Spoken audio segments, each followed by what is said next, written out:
All right, so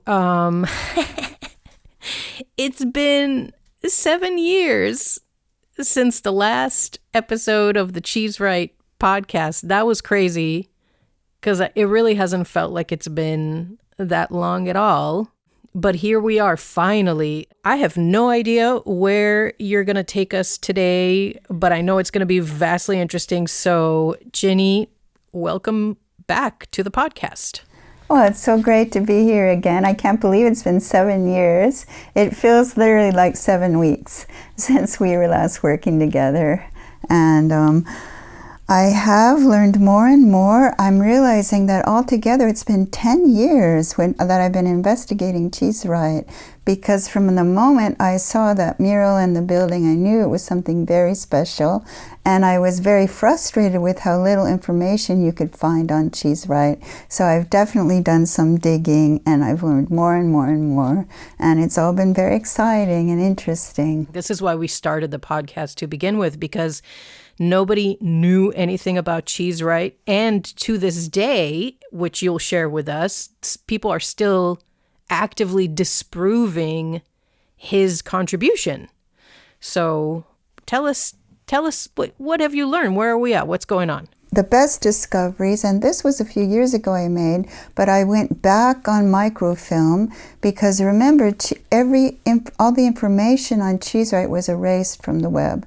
So I've had to go on microfilm, and I went back on microfilm. I went back to 1929, February 25th, 1929 Star News article.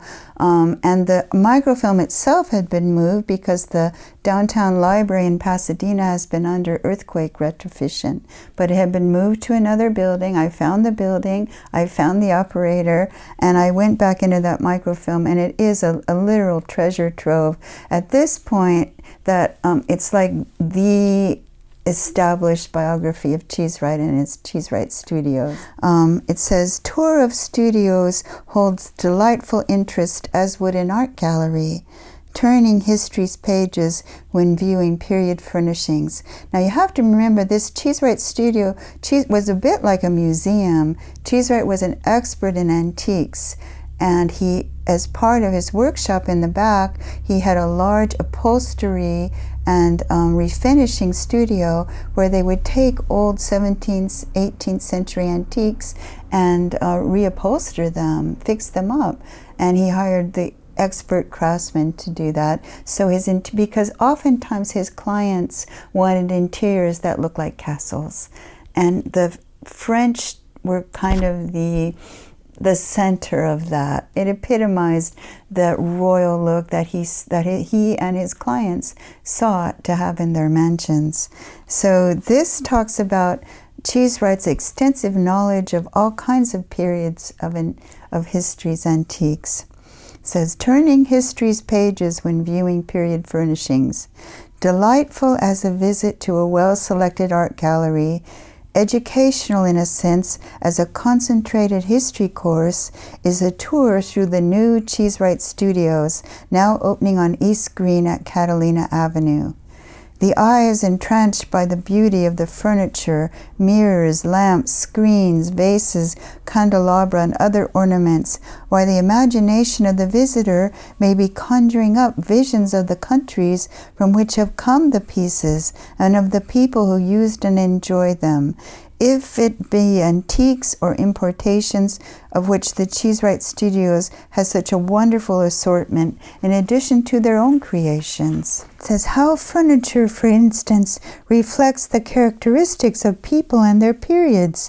There is, for instance, the refined elegance of Louis the 14th, the Grand Monarch, the beautiful elaboration of the de' Medici families, the severity of the Puritan period, the charming grace of the colonial, or the quaintness of the peasants of the old world and New Spain in the potteries and glass. So Cheesewright was like a museum, because the whole front of the building was showrooms, and he would set them up like in a Puritan style, in a colonial style, in an Italian style, in a French style. It must have just been jaw-dropping, really, jaw-droppingly beautiful. And also extremely motivational.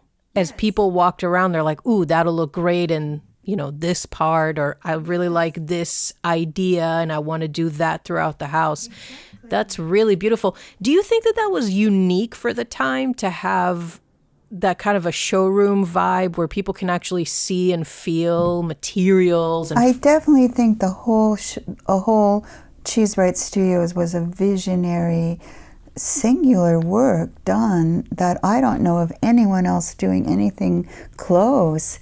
Because he, on the one hand, the whole building, and I've said this on my tours, was set up to show people what they could have. The colonial style of the architecture. He had the wrought iron balconies.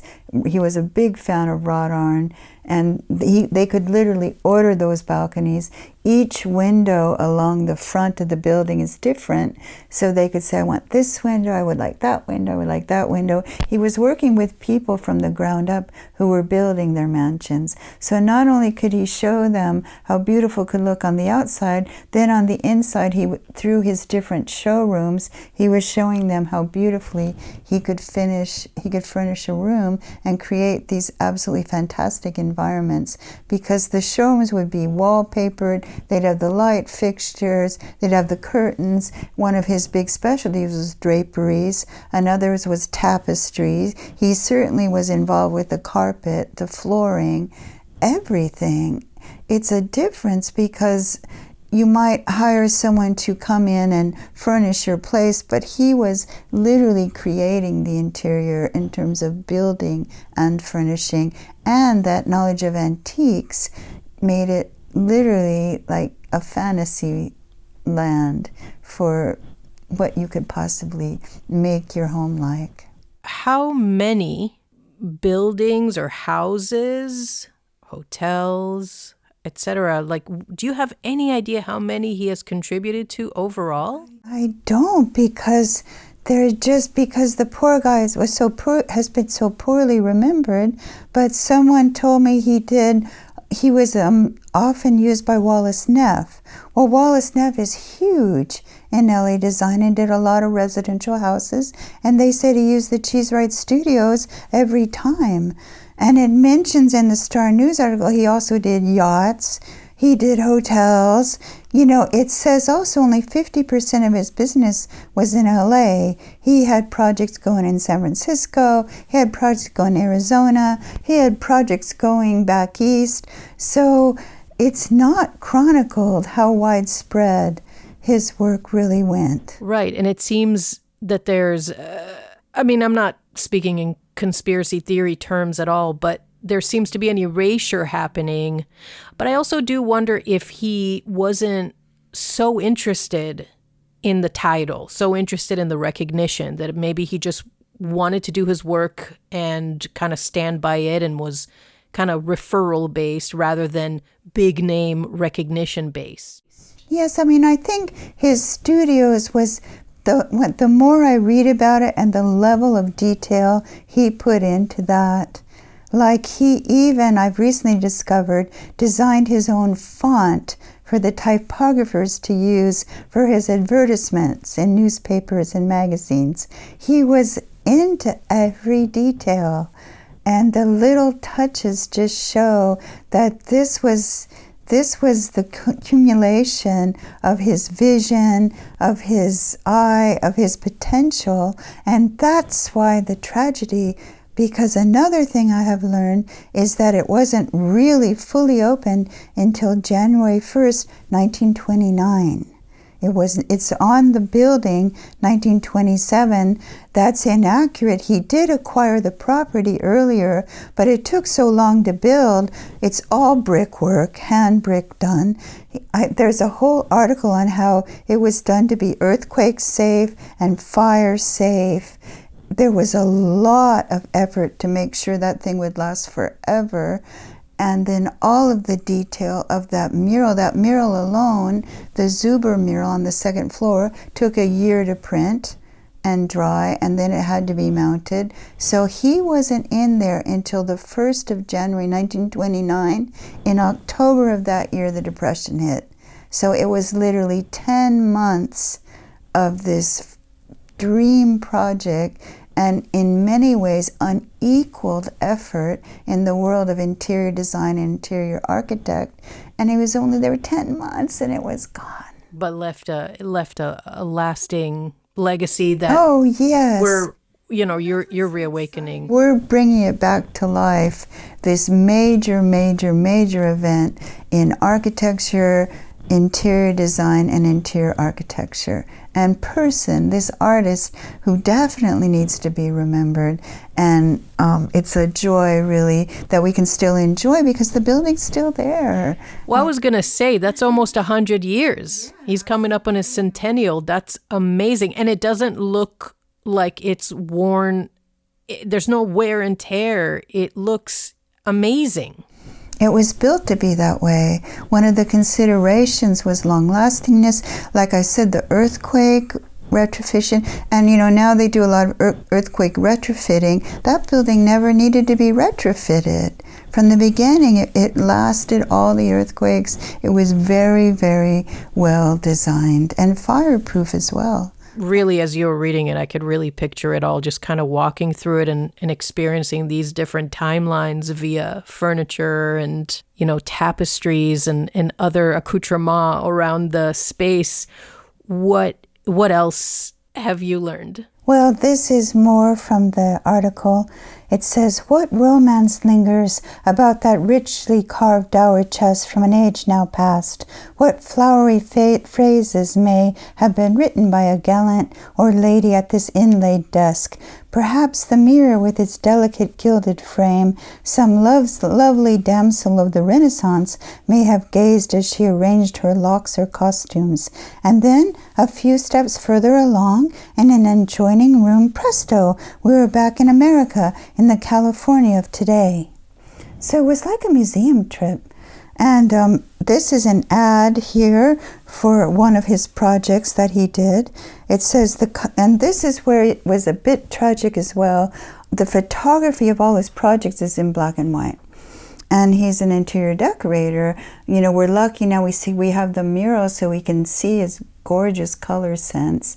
I have mentioned how he was very influenced by Corot and the French painters of the air. Well, this describes this bedroom he designed. It says, the color schemes and furnishings of this interesting young lady's bedroom, carried out in chartreuse and peach colors with a white carpet and silver wallpaper, are distinctly modern. It's going to be a trick to see how many of those interiors survived, because that's getting to be a long time for people not to renovate, get the furniture start. So it's going to be probably a lot of black and white work. That this one could potentially be colorized because it gives you hints of the colors they were supposed to be, but I'm sure it was just beautiful. Yeah, and that's more of the time, right? Because the color, it wasn't of his time. Right, which I'm sure kind of strips away some significant layers, but you do what you can. And also at that time, very unlike today, people were used to physically walking into a space rather than relying on a photograph to help them understand what they're looking at. This was a time where people needed to physically see and, even more importantly, feel the substances that they were going to incorporate into their homes. Well, one of his specialties, they say, was drapery. And drapery, when I just investigate a little bit, there's so many grand drapery designs from that French period and other periods. And it talks about in the article about how he had a whole workshop just for producing draperies with state-of-the-art sewing machines and lots of light for the seamstresses and a kitchen and a break room. Because another thing about his studio, he had 118 employees. Most of them were work people, either draftspeople or actual upholsterers, actual seamstresses, actual hand-painted wallpaper artists. So he treated them very, very well. It talks many times about how they were well lighted, they were spacious, they were comfortable, they had their own kitchens, they had their own bathrooms. He was a great employer too, and he really respected craftspeople. And when you think about it, he even when he first started in London, his first job was with Gibbons, which had gone back to the 17th century as woodworkers, and ironically they did caskets, which was common in the era, but their specialty as time went on became furniture. He had grown up on the floor of a wood shop, career-wise. So he 100% appreciated the craft. He was of that great age of arts and crafts. He had an eye for craft, and every project he ever did has absolutely gorgeous woodworking, complex woodworking, whether it be the wall panels, the ceiling, the beam ceilings, it's all there. Do you know the square footage of the entire studio, how many rooms there were? Not when I need to go down to City Hall and check for those plans, because I guess they have to file plans even back then, and I would very much like to see them, because the building that exists now, I came in when it had the third owner after the Navy left, and they obviously, you know, it mentioned this article how you went upstairs, there was big wide open space where all these draftspeople were, and then a smaller office. The original layout it's not there anymore, so it would be interesting to get those blueprints and check it out. There's a couple rooms upstairs that have the double doors, and whenever it has the double doors, I imagine that was probably a showroom, because it said there were showrooms on the ground floor and upstairs. I can imagine, you know, getting the whole tour experience as a client, you know, as you're walking around. It seems like that first entrance, and they mentioned the hallway, which is still gorgeous, and I know our customers love it at Madeline Garden. I call it the Grand Hallway, and they had another name for it. But walking down that hallway, and you see the antiques on either side of you, and then you go into that grand room, which they had another name for that too, which I will find in the article. That's such the jaw drop moment, and I'm sure that was kind of a first. And then they could visit the different shops, because he had shops along the front and showrooms, and then there was that gift store too. And there was a whole long article. He loved Talavera pottery, which is still around. You can still buy it at Olvera Street, and I have. Before I even knew about Cheesewright, I was collecting it because it was so pretty. But they said he too loved Talavera so much, he partnered with a factory in Mexico to produce it. It was so unique because the artisan, he had rules he had to follow, he or she, in terms of colors. They were very strict. You could not introduce a new color. The colors went back to 12th century. You had to use these colors, but the drawing and the images were freeform, and that's one thing I love about it, and he loved about it too. So just the eye and the love that this guy had for artisans and craft, and he's a master of arts and crafts. And it's not so much, you know, people think, oh, arts and crafts is a certain type of furniture. No, arts and crafts was an era that loved craftsmen. And Cheesewright, with his draperies and with his furniture and with his tapestries and with his pottery, it was all arts and crafts. He was on a very high scale, but it was still arts and crafts. I wonder if anybody from that time is still around to have a chat with, you know, like a young seamstress or somebody's daughter or somebody's son or whatever that used to work with him as one of the craftspeople. I don't think so. I met quite an old woman. She had worked there as a secretary for the Navy. So I think they're just gone now. And some of the oral histories that I wish I could have gotten, it's too late now. Is there anything else about the studio that was interesting? Yes, well, I wanted to just in terms of details, because remember, this whole project has been lost to history, not chronicled, not remembered. Pasadena, which is a center for people who love beautiful buildings, hasn't talked about this gorgeous French, this gorgeous project. So let me read. This is from the first article in that introductory article, 5-page spread they did about the Cheesewright Studios. It says, the new home of the Cheesewright Studios Incorporated, which has been erected on Green Street and Catalina Avenue, follows closely in the design of the old colonial buildings of New Orleans or Charleston. In planning this interesting structure, many modifications from the prototypes were necessary to suit the building to the particular purposes for which it is intended. Certain display windows are required, but these are, as far as possible, designed in keeping with the style and while providing ample space for the display of rare pieces of furniture, old tapestries, and rich draperies for which the firm is noted, they harmonize pleasingly with the general design. The principal entrance is from Green Street. The main doors are approached through a paved garden court, which is planted with rare and unusual shrubs, as well as those indigenous to California. Cheesewright, in his first building he had in Pasadena, before the Cheesewright Studios building, also had the visitors walk through a court with plants. It's something he really thought was important. This says, entrance hall is beautiful. Of particular interest is the main entrance hall, with its graceful circular staircase leading to the second floor. This is a notable piece of work, and the general contractor is to be congratulated on carrying out so faithfully the intricate designs of the architects. From this hall wide corridors leading east and west, from which various open display rooms and private offices, also the long gallery. The long gallery is what we now call the grand room. The long gallery, a room of noble proportions, well suited for the display of beautiful and costly furnishings. His handsome office. The room set apart for the use of Mr. Cheesewright, the president of the firm, is particularly pleasing, being paneled in old pine, such as was used in New England homes, and having large windows looking onto an inner paved court.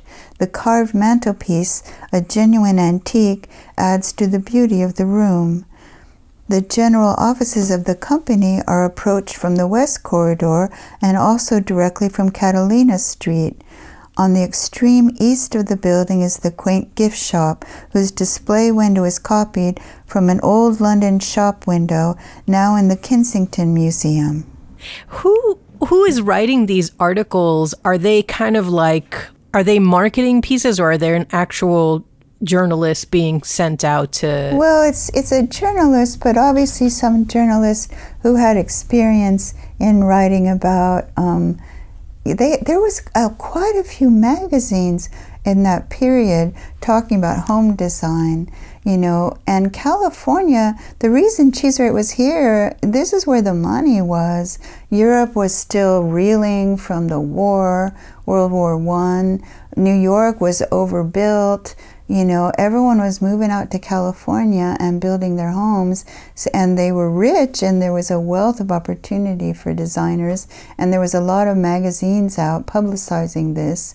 And so some of these people had experience in this kind of flowery writing you see often of that period, and certainly in this article is just full of it, talking about the designs. Yeah, it almost lends itself to a modern day, when a company pays for its own article. Yes, because some of the articles are more journal-like, like they talk about the heating system and the elevator, and because it was state of the art, the phone system. He had phone lines, right the same as only one other entity in Pasadena had, City Hall, and Cheesewright had them installed in his studios building. So you can see why the military snapped it up when it became available, because in every way it was state of the art.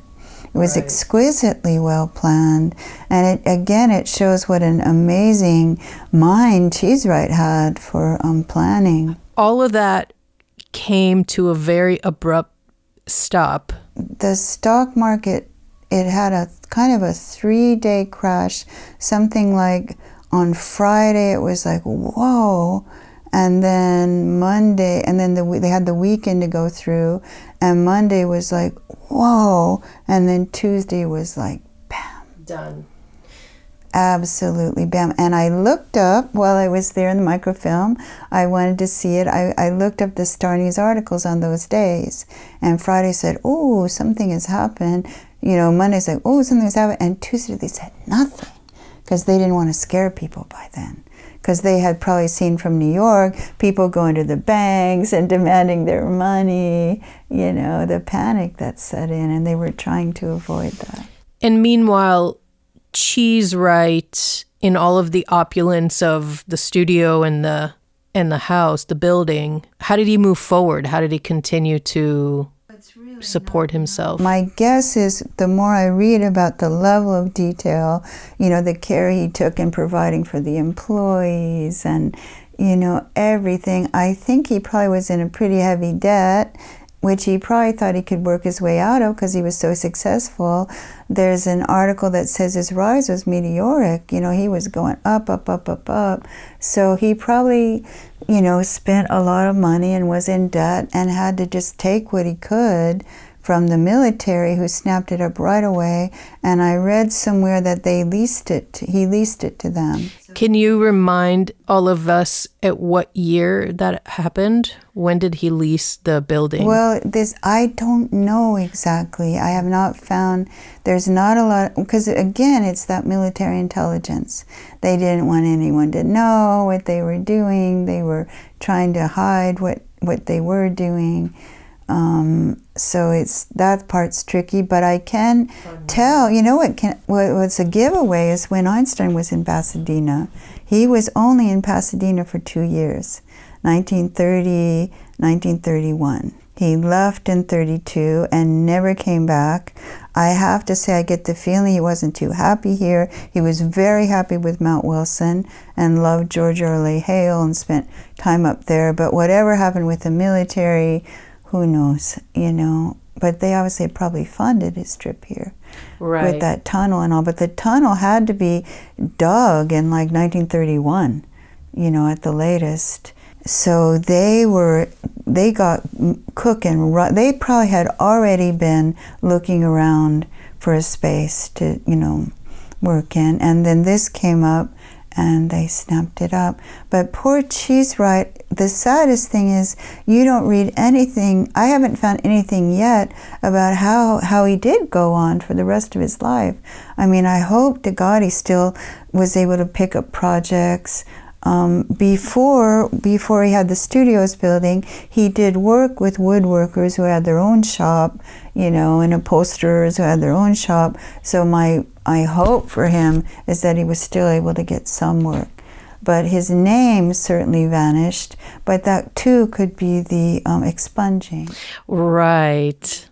So we don't know whether it was the fact that he wasn't doing big projects or whether it was his involvement or at least his leasing of his property to the military and therefore the erasure of his sort of identity for national security or whatever, something along those lines. Yeah, and I poked around at that building next to his, the white one, that was built in the 30s. That I'm definitely sure was built by the military. And at that point his building was probably still white. Remember, it was originally white with the green trim. So they made it white with gray trim. And if you look at the back of that building, it also has warehouse windows in the back like his does. They needed more space. And so they built an adjunct building next to it, I'm sure, and he was alive to see that. He knew about the Thatcher Medical Building being built too, which was definitely a copy, but very charming, and that I'm sure he was happy about. And that, because that was also well done, and obviously a tribute to the Cheesewright Building. So I hope he realizes the influence he had, definitely on architects. And again, that's why I really insist on calling Cheesewright an architect, an interior architect, and an interior decorator, because he was too concerned with the look of his building and put so much effort into making it so beautiful. He was not just involved with the inside, you know. And we have a whole episode about the military connection and all of that. That's, you know, obviously very intriguing stuff, but let us not go down that rabbit hole too far. So from your current research, what else have you learned? What else do you want to share with us? I'm sure you've learned tons. Well, I just wanted to mention what a joy it was that there was this resourceful researcher down in La Quinta. La Quinta Inn has a museum attached to it. La Quinta has a full-time historian. This is how much they love their La Quinta Inn. Well, she found the name of Cheesewright. So she approached me on my podcast page on Instagram, and I went down and did a visit, and it was beautiful. It was obviously Cheesewright. I immediately saw the beam ceiling. I saw the French doors.